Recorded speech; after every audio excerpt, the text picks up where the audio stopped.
যি বৰষুণ জাকৰ কথা বা যি শিলাবৃষ্টিৰ কথা আমি ভৱিষ্যতবাণী কৰিছিলোঁ বতৰ বিজ্ঞান কেন্দ্ৰৰ তথ্যৰ আধাৰত সেয়া অৱশেষত বাস্তৱ হ'ল।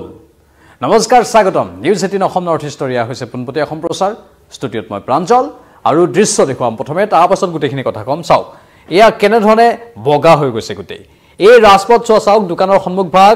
ইফালে ই ৰিক্সা ৰৈ আছে, এই গোটেই পথ চোৱা চাওক বগা হৈ গৈছেগৈ। মানে শিল এনেধৰণে পৰিছে, তাকো অসমত, যি শিল দেখাৰ লগে লগে স্বাভাৱিকতেই বহুতৰ মন আনন্দিত হৈ যাব। এনেধৰণৰ শিলাবৃষ্টি, এই শিলাবৃষ্টি অসমত হৈছে, অসমৰ বিভিন্ন প্ৰান্তত হৈছে আৰু ক'ত হৈছে সেয়া দেখাম, লগতে উত্তৰ পূৰ্বাঞ্চলৰ বিভিন্ন প্ৰান্ততো হৈছে। চাওক গোটেই এই পথ চোৱা চাওক, এই দোকানৰ সন্মুখভাগত ইয়াৰ দৃশ্য দেখিছোঁ, দোকানৰ পৰা এই লোকসকলে প্ৰত্যক্ষ কৰিছে। এই গোটেই পথটোত শিল, বগা বগা শিল, আৰু স্বাভাৱিকতেই এই যিবোৰ স্থানত শিলাবৃষ্টি হ'ল তাত কিছু আকৌ ঠাণ্ডাও পৰি গ'ল লগে লগে। দিনৰ ভাগতে হৈছিল, বিয়লিৰ ভাগত এয়া দেখুৱাইছোঁ আমি আপোনালোকক। এয়া বৰষুণ দি আছে, পানীৰ টোপালৰ লগে লগে এই শিলবোৰো পৰিলে আৰু শিলবোৰে এই অঞ্চলটোক একেবাৰে বগা কৰি পেলালে। গোটেই ৰাজপথ, মানুহৰ ঘৰৰ টিন আৰু বিভিন্ন প্ৰান্তত খেলপথাৰ, খেতিপথাৰ সকলোতে বগাময় এক পৰিৱেশ হৈ গ'ল। চাওক এয়া শিলবোৰ জিলিকি আছে। এনেধৰণেই শিলাবৃষ্টি হ'ল আৰু এই শিলাবৃষ্টিৰ প্ৰভাৱ আমি দেখিবলৈ পালোঁ। অৱশ্যে গোটেই অসমত এই শিলাবৃষ্টিৰ প্ৰভাৱ দেখিবলৈ পোৱা নগ'ল। অসমৰ মাত্ৰ কেইটামান প্ৰান্ততহে, বিশেষকৈ এটা প্ৰান্ত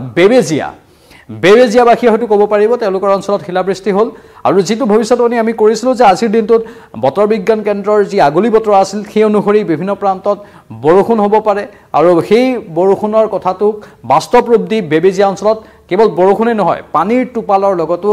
শিলাবৃষ্টি হ'ল। আৰু এই শিলবোৰ দেখিছে, শিলবোৰৰ আকাৰ আয়তন আপোনালোকে দেখি অনুমান কৰিব পাৰিছে, অলপ ডাঙৰ ডাঙৰ শিল। সেই ডাঙৰ ডাঙৰ শিল মই আকৌ এবাৰ দৃশ্যটো দেখুৱাইছোঁ। অলপ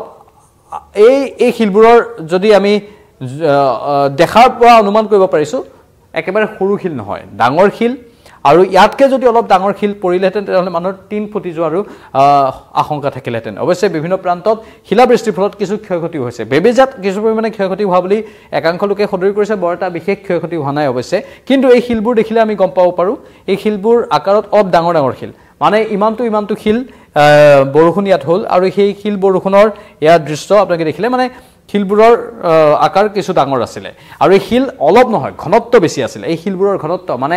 একেলগে বহু শিল বৰষুণ হ'ল, আৰু নহ'লে ইমান ঘনত্বত শিল বৰষুণ নহ'লে হয়তো এই ৰাজপথ চোৱা কেৱল শিলেৰে একাকাৰ হৈ নগ'লহেঁতেন। শিলেৰে যিহেতু একাকাৰ হৈ গৈছে, মানে ঘনত্ব ইয়াৰ বেছি আছিল আৰু পৰিমাণ ইয়াৰ বেছি আছিল। পৰিমাণ বেছি হোৱাৰ ফলত এই শিলবোৰ আমি এনেধৰণে একাকাৰ হৈ থকা ইয়াত দেখিবলৈ পাইছোঁ। গোটেই পথ চোৱা চাওক শিলাময় হৈ পৰি আছে, আৰু পৰিমাণ বেছি আছিল, সেইবাবে এই শিলৰ আমি এনেধৰণৰ এক ৰূপ ছবি দেখিবলৈ পাইছোঁ। আমাৰ সাংবাদিকে সংগ্ৰহ কৰিছে ছবিবোৰ। লগতে অৱশ্যে পানীৰ টোপালো পৰি আছিল। শিলাবৃষ্টি আৰু পানীৰ টোপাল একেলগে হ'ল, আৰু মুঠতে এই চুই গ'ল বতৰৰ এই ৰূপে অসমৰ বেবেজীয়া অঞ্চলক, মধ্য অসমৰ বেবেজীয়া অঞ্চলক চুই গৈছে এই শিলাবৃষ্টিয়ে। অৱশ্যে কেৱল অসমৰে নহয়, উত্তৰ পূৰ্বাঞ্চলৰ আন প্ৰান্ততো শিলাবৃষ্টি হোৱা বুলি আমালৈ খবৰ আহিছে। মেঘালয়ৰ শ্বিলঙত শিলাবৃষ্টি হোৱা বুলি আমালৈ খবৰ আহিছে। ইফালে অৰুণাচল প্ৰদেশতো বিভিন্ন প্ৰান্তত শিলাবৃষ্টি হোৱা বুলি আমালৈ খবৰ আহিছে। তাত যিসকল লোক আছে তেওঁলোকেও কমেণ্ট বক্সত কমেণ্ট কৰি জনাব পাৰে। আৰু বেবেজীয়া অঞ্চলৰ লোকসকলৰ কি অভিজ্ঞতা হ'ল তেওঁলোকে যদি কমেণ্ট বক্সত কমেণ্ট কৰি জনায় যে কেনেধৰণৰ তেওঁলোকে শিল বৰষুণ দেখা পালে, বা এই শিল বৰষুণৰ পাছত বতৰৰ কি ৰূপ পৰিৱৰ্তন হৈছে, বিশেষকৈ তাত আকৌ ঠাণ্ডা অলপ নামিছে নেকি বা পৰিছে নেকি, অথবা তাত যিবোৰ ধূলি আছিল, ধূলিৰ বতাহ ইমান দিনে বৈ আছিলে, সেইবোৰ কিমান পৰিমাণে কমিছে, মানুহবোৰে এতিয়া শান্তিত উশাহ ল'ব পাৰিছে নে নাই। এনেও বতৰ বিজ্ঞান কেন্দ্ৰই সদৰি কৰিছিল যে নামনি অসমৰ বিভিন্ন প্ৰান্ত, আনকি গুৱাহাটী মহানগৰীও আৰু উজনি অসমৰ বিভিন্ন প্ৰান্তত বৰষুণৰ অলপ সম্ভাৱনা কালিৰ দিনটোত বেছি আছিল, আজি অৱশ্যে অলপ কম। কিন্তু তাৰ পাছতো বৰষুণ এতিয়া বেছি প্ৰয়োজন হৈ পৰিছে গুৱাহাটীকে ধৰি যিবোৰ চহৰ অঞ্চল আছে সেই অঞ্চলবোৰত, কাৰণ প্ৰদূষণৰ মাত্ৰা বাঢ়িছে, আৰু সেই প্ৰদূষণে মানুহৰ শ্বাস প্ৰশ্বাসৰ সমস্যাৰ সৃষ্টি কৰিছে। সেয়েহে গুৱাহাটী মহানগৰী বা অসমৰ যিবোৰ চহৰত প্ৰদূষণৰ মাত্ৰা বেছি, যেনেধৰণে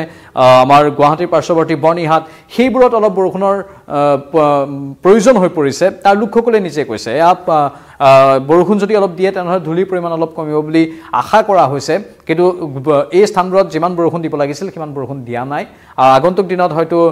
বহাগ অহাৰ আগে আগে হয়তো বৰষুণৰ এটা ৰূপ আমি দেখিবলৈ পাম, কাৰণ এতিয়া লাহেকৈ বৰদৈচিলাও আহিব, আৰু বৰদৈচিলাৰ ধুমুহাজাকে অসমৰ কেইবাটাও প্ৰান্তক কোবাই যাব। প্ৰতি বছৰে যিটো প্ৰকৃতিৰ নিয়ম অনুসৰি বৰদৈচিলা আহে আৰু যায়, আৰু সেই বৰদৈচিলাৰ ৰূপটো আমি এইবাৰো দেখিবলৈ পাম কিছুদিনৰ পাছতেই। বহাগৰ আগে আগে চ'তৰ ঠিক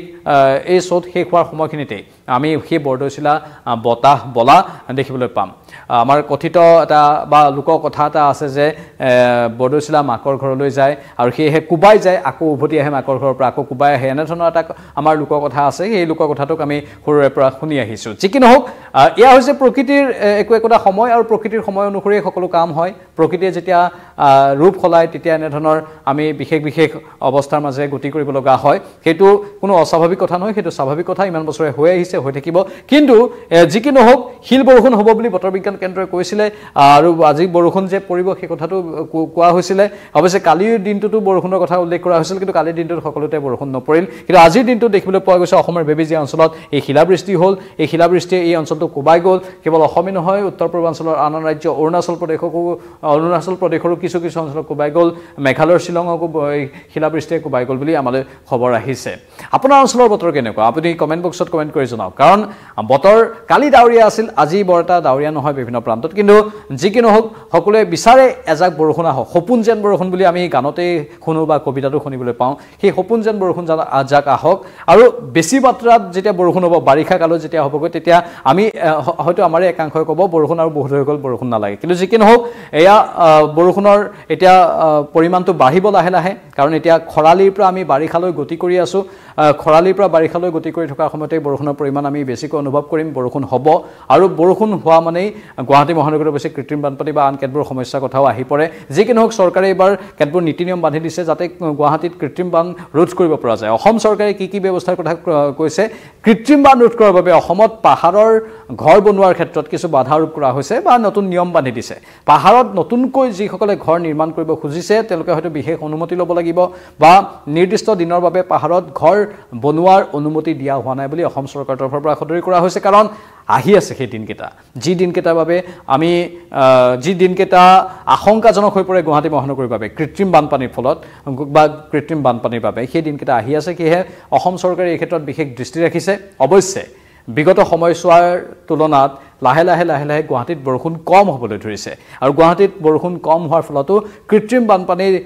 যি জ্বালা যন্ত্ৰণা আছে সেয়া কিছু পৰিমাণে গুৱাহাটীবাসীয়ে কমকৈ ভোগ কৰিব লগা হৈছে কিন্তু তাৰ বিপৰীতে কম বৰষুণ হোৱাৰ ফলত আমাৰ প্ৰাকৃতিক পৰিৱেশৰ ওপৰত প্ৰভাৱ পৰিছে ভাৰসাম্যৰ ওপৰত প্ৰভাৱ পৰিছে মানুহৰ জীৱন প্ৰণালীৰ ওপৰত প্ৰভাৱ পৰিছে বৰষুণ আমাক লাগিবই কাৰণ বৰষুণ নহ'লে আমাৰ জীৱন নচলিব কিন্তু সেই বৰষুণৰ ফলত যি কৃত্ৰিম অৱস্থাৰ আমাৰ সৃষ্টি হয় কৃত্ৰিম ভয়াৱহতাৰ আমি সন্মুখীন হ'ব লগা হয় সেইখিনি বাৰু আমি মানুহে নিজেই দূৰো কৰিব লাগিব সেইটো আমাৰ মানুহৰ নিজৰ দায়িত্ব বাকী প্ৰকৃতিৰ নিয়ম অনুসৰি বৰষুণ এই পৃথিৱীত এই ধৰাত লাগিবই সেয়েহে বৰষুণ অহাটো ভাল কথা বৰষুণ কাৰণ সেই বৰষুণে আমাৰ প্ৰকৃতিক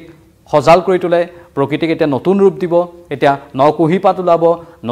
নতুন পাত আমি দেখিবলৈ পাম গছৰ পাত ওলাব এতিয়া এই বহাগৰ সময়খিনিতে এটা পৰিৱৰ্তনৰ সময় এই পৰিৱৰ্তনৰ সময়খিনিত বৰষুণো লাগিব বতাহো লাগিব সেই বতাহে চ'ত মাহত ফাগুন চ'তত যিবোৰ গছ শুকাই যায় পাত সৰি যায় সেইবোৰক